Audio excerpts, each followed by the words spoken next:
Hello and welcome back to Brick Gaming Yugioh. And I just got top 4 with Odion Eldlich Pile Deck.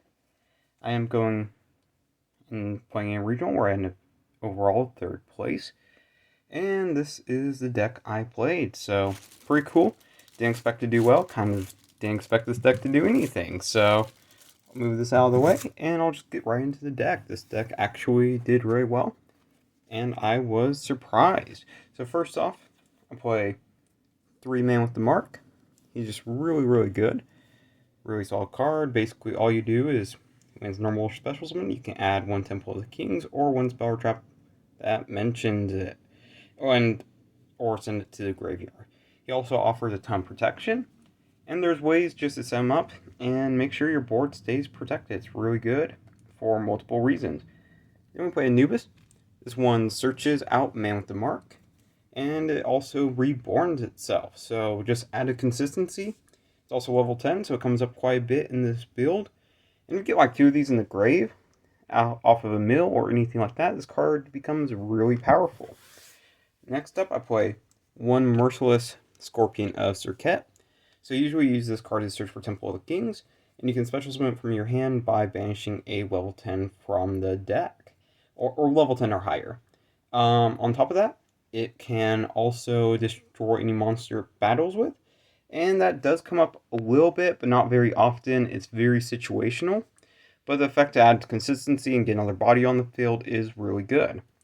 Then for the next package, I play 3 Kashtira Unicorn and 1 Fenrir. So the reason I only play 1 Fenrir is because it's fine, but the more important one is Unicorn. Unicorn comes up a lot more. It gets you into Birth.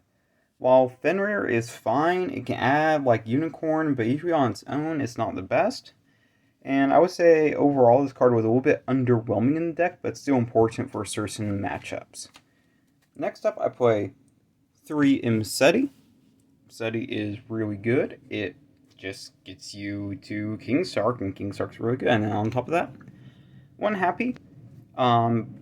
These guys honestly came up a little bit, but they were mainly hand trap bait for most of the day. This baits out the hand traps so that your more important effects can go through.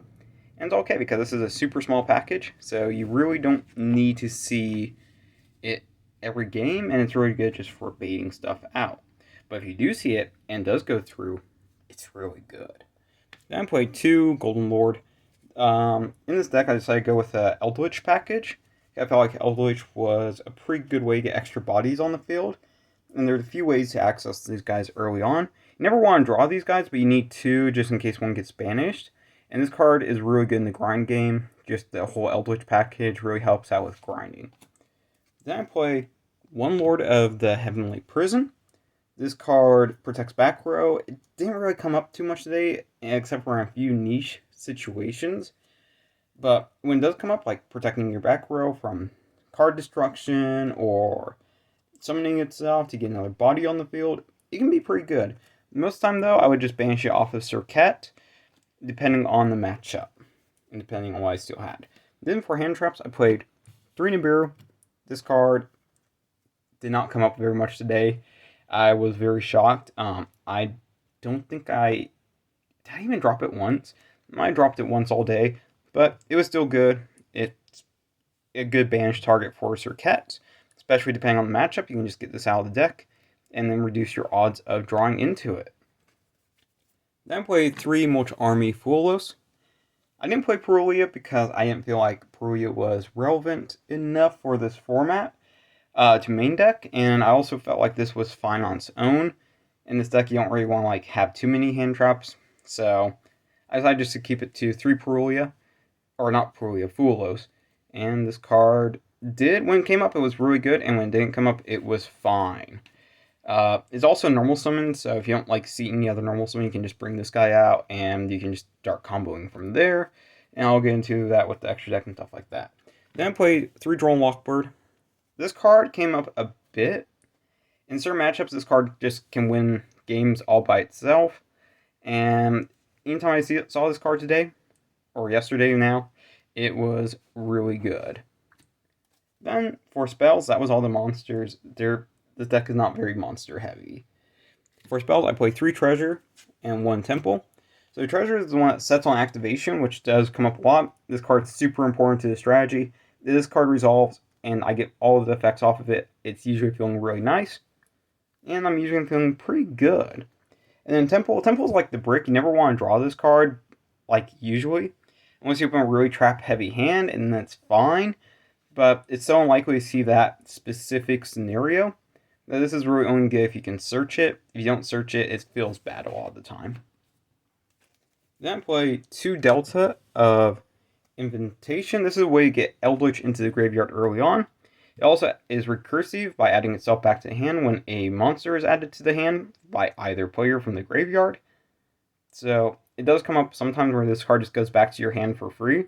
And also the other effect to make a token came up once today or yesterday. But yeah, this card was really good just because it was able to get so many benefits off of this effect. However, you can easily side this card out going into games 2 or 3 and cut down the Eldlich pile a bit. Then I played 1 That Grass. This card is insane. Anytime I saw this card, it was almost guaranteed that I was going to win the game or at least be able to prolong the game enough to where I could get back into a game just off of this one card. And while this deck doesn't have like the most number of graveyard effects, or it doesn't really even have graveyard effects that activate immediately, but has enough stuff that's like recursive from the graveyard, that this card just became insane whenever I saw it. Then we played 1 Terraforming to grab the field spells. I played 1 King Shark. This you only need 1. If this card leaves the field, it's fine. If it stays on the field, that's amazing. But if it leaves, it's great, because this is just a good bait. Because all of your other spells and traps are way more important. So if your opponent's getting rid of this, that's perfectly fine. They can get rid of this, and then you're fine.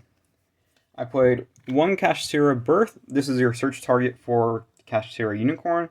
This card came up all day long, just searching it up. Anytime I opened a Kashtira Unicorn, this card I knew would be important. Anytime I could get this in hand and then play it, it was just really good, especially in a format where a lot of decks are playing spells.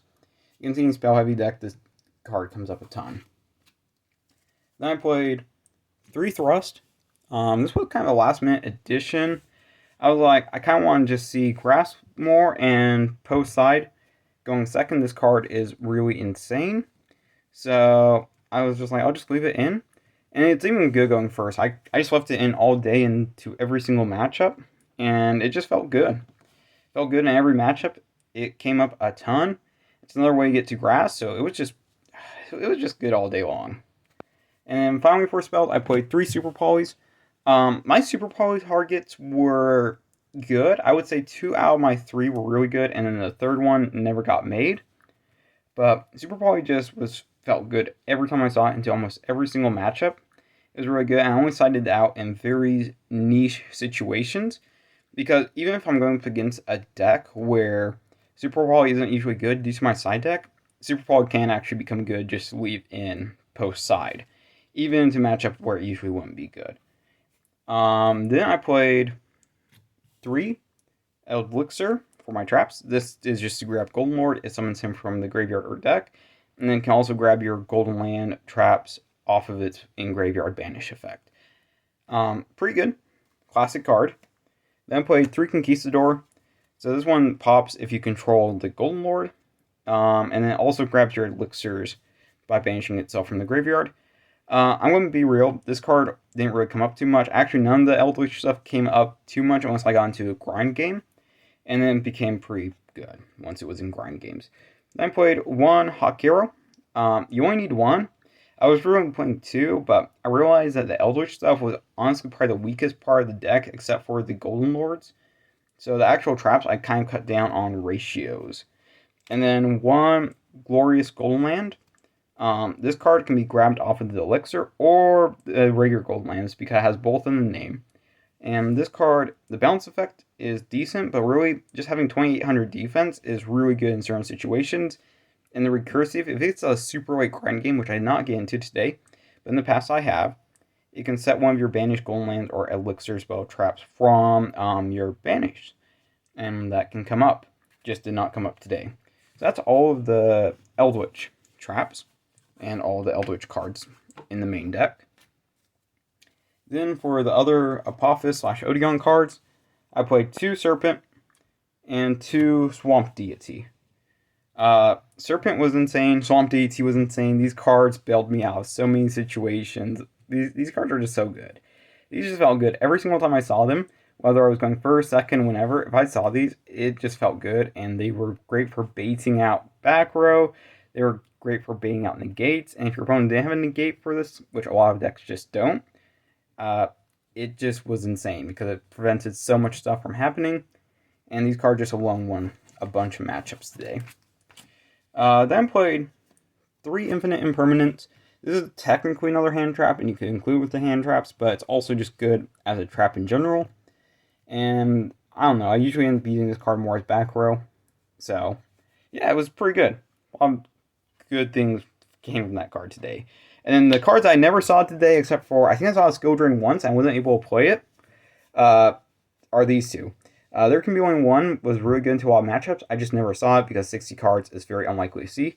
Skill Drain also really good into a lot of matchups, just didn't ever see it. And the one time I did see it, it was in a scenario where I just couldn't even play it.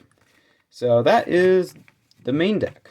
I will give a little bit more of a detailed analysis of certain things and certain cards later on, but I'll get into the extra deck now. So for the extra deck, I played 1 Fallen Angel. This is what you use for your Golden Lords to get off the field. This card is pretty good. It just grabs everything when it gets sent to the graveyard and summon from the deck, extra deck, graveyard. So it was really good every time I made this guy, and it was a great bait for bounces and stuff like that. Then the extra deck target for this guy was Eldlich the Mad Golden Lord. This card actually came up a lot just as a big beat stick and just allowed me to close out certain games, just with how big his stats are and just because of his protection. So this guy can just close out games on his own. The steal effect did not come up, but just the body did. Then I played 1 Divine Serpent Apophis. This card was insane. It resets and it pops, and those 2 effects alone just also could close out games just by themselves.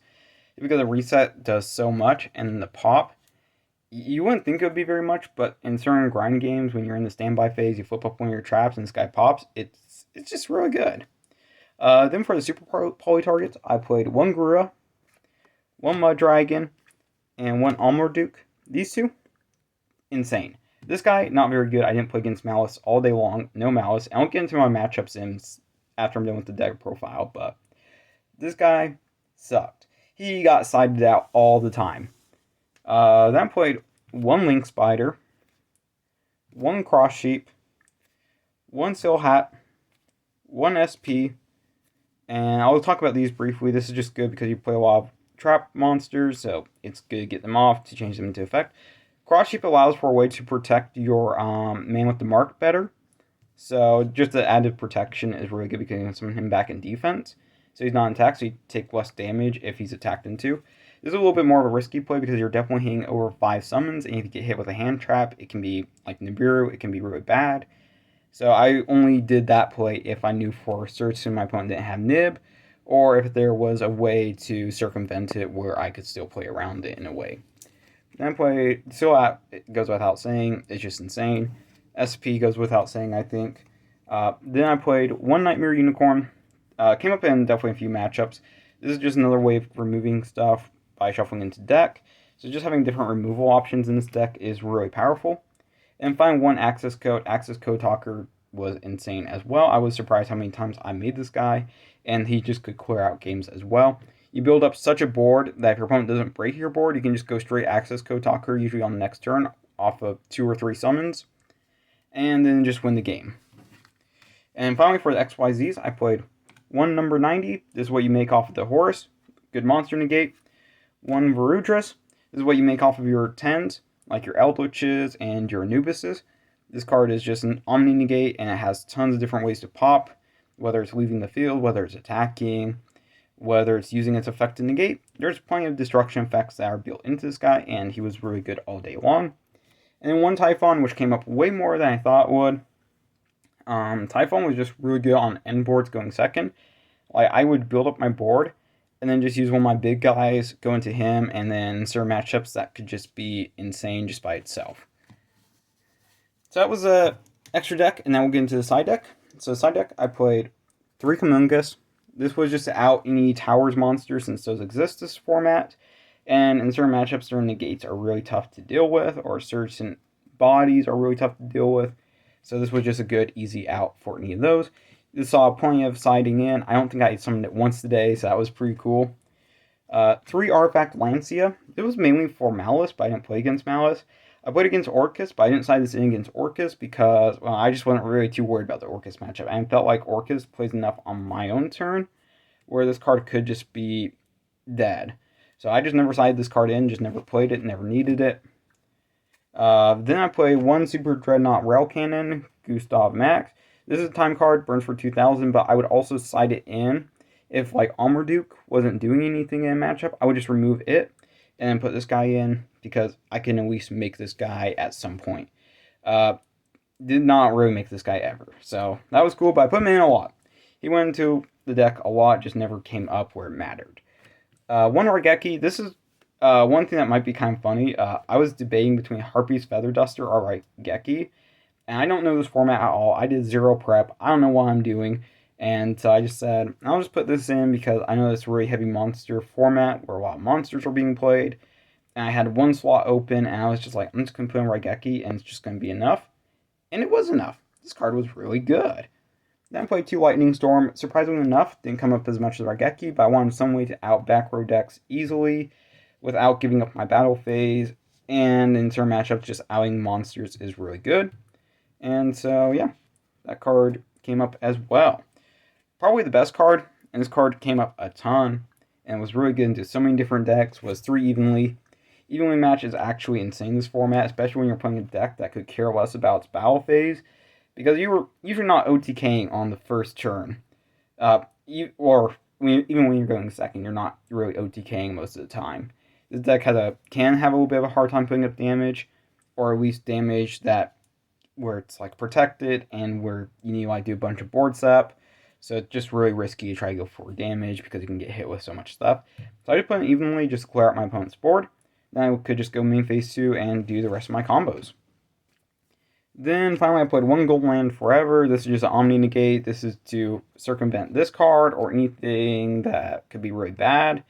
For example, certain times Harpy's Feather Duster or Lightning Storm could be really hard for this deck to deal with in certain cases. Usually not, but I just want another way to answer that. And so anytime I went first, I always put this card in because it could just come up. And then finally, 1 Dimensional Barrier. I noticed that a lot of the decks this format have Synchros or Fusions or even XYZs. And I just want a good answer for going first and something good to grab off of Thrust going first. Where if my opponent didn't have a monster on field, I could just grab something really good that could potentially lock them out of the game. So that was the deck profile. For the most part, it did really well. I was surprised by how well it did. I'm going to briefly talk about my matchups, then some other deck building choices where there were certain cards that I thought were going to be good but weren't, and yeah, go from there. So, first up, my first round was against Mitsurugi Orcust, based off of, I believe, just the World Championship qualifier deck. That was actually a pretty easy matchup for this deck. That deck didn't really have a lot of answers for the back row and for the protection, and I was just able to keep them off of game and end up getting that match. Round 2 up against not virtual. I played against VS K9, the Souls deck with K9 in it. It's a bad name sometimes. Anyways, I beat that deck as well. I realized that they have really heavy like monster negates, but not much for spells and traps. And I realized that just with what I have, I can just lock them out. Then I played against Fiendsmith Orcust. Beat that deck. That deck was pretty cool. I actually really liked the guy's build. It was really fun, but yeah, I ended up taking that match as well. Round 4 was my first loss and only loss, which was against Dragontail, which I lost in time due to having too low life points, which was very unfortunate. I think in a long grind game, I was actually in a winning position, but just in game 3, I made a huge mistake, misplayed out of my mind, and yeah, I ended up losing, so that was very unfortunate. Round 5 was against Yummy. Yummy, the only thing that really scared me was their field spell, and I just tried to keep them off of their field spell as much as I could, and it ended up being pretty good. Because the field spell is like the one way to deal with the back row really easily in this deck, and as long as my back row survives, this deck does really well. And then round 6 was against Lunalight, which ended up being a draw. I think I could have gone game 3. I just didn't get the proper mills off of my grass I opened. And I didn't have 2 level 10s engraved. Otherwise, I would have just gone for a Super Dreadnought and taken that game. But that is okay. I will accept that, because that ended up giving me a 3rd place overall with this deck. And yeah, I'll get into a few of the choices I made with deck building that people should be aware of. So, like, for example, I was playing more Hawks. I was playing Statue. I was playing Pressured. I was playing Harpies. And I was playing more D-Barriers. And yeah, those were just some of the cards that got changed last minute. So I took out Harpies because I realized that there wasn't very much back row this format right now. And it's so monster heavy that I was like, I just don't need this card. Dimensional Barrier, I realized I only needed 1. And then that gives me more room in this side deck. Pressure Planet is just another search. I know that Drolls are still running around, and I wanted to reduce me losing to Droll as much as possible. And I don't even think I got Drolled more than once today. And luckily with this deck, Droll doesn't really hurt you as bad as you would think, unless it's like off of your Anubis search and then they draw. That can be really bad, but otherwise it's fine. Statue was in my deck for the longest time, but I realized that this deck just gets all the monster zones filled up super fast, and with the protection, it's really hard for your opponent to clear stuff. And I realized that Statue just wasn't doing anything, and I would rather, off a Silhouette, just grab one of the other trap monsters. So this card got cut, and I'm really happy I cut it, because this card would have been very bad in a lot of situations today, so it was gone. And then the one Hawk Quero, yeah, this card and some of the other Eldlich stuff I had in there, it was just too bogged down on Eldlich, and I realized I could just cut down some of the ratios, and it would be a lot better. As for like the side deck, oh yeah, I was going to explain with Kumungus. So the reason, this is why you leave in Super Poly, because it's Earth, and you play tons of Earths in this deck, so you can always just Super Poly him off with one of your opponents, or with one of your own monsters. And I also leave Super Poly in because I can Super Poly my own board, and then go into this to get extra damage on board in the game, and just clear out games by Super Polying myself. So it does come up quite a bit. As for the format, I did 0 prep work for the format. I did not know any of the new decks. I did not know what I was doing in the slightest against Vanquish Soul. Yeah, that's it, Vanquish Soul. I didn't know what I was doing against Vanquish Soul. I didn't know what I was doing against K9. I had no idea what Dragon Tail did. I had no idea what Yummy did. So I just kind of guesstimated a lot of this deck for the format and just hoped that I picked correctly with pretty much 0 research done. So probably not the best strategy, but that's what I ended up doing. And I've got to give a huge shout out to my friend Kurt for helping me with the first version of this deck we built together. It was really helpful, and then almost 90% of this deck is still the same from last format, where this deck was really bad. I did awful with this deck last format, so I didn't expect it to do anything in this format, but it ended up just doing really well. And he also helped me with the matchups, kind of giving me an idea of what the new cards did. And his advice really helped out, so huge shout out to him. And then shout out to everyone I played against, and all of the people from locals. Just, it was really fun. It was really great just to get in another top. So yeah, that's my deck profile. I hope you guys enjoyed it. Please like, comment, and subscribe. And if you have any questions, leave them down below, because I feel like I probably missed something in this video.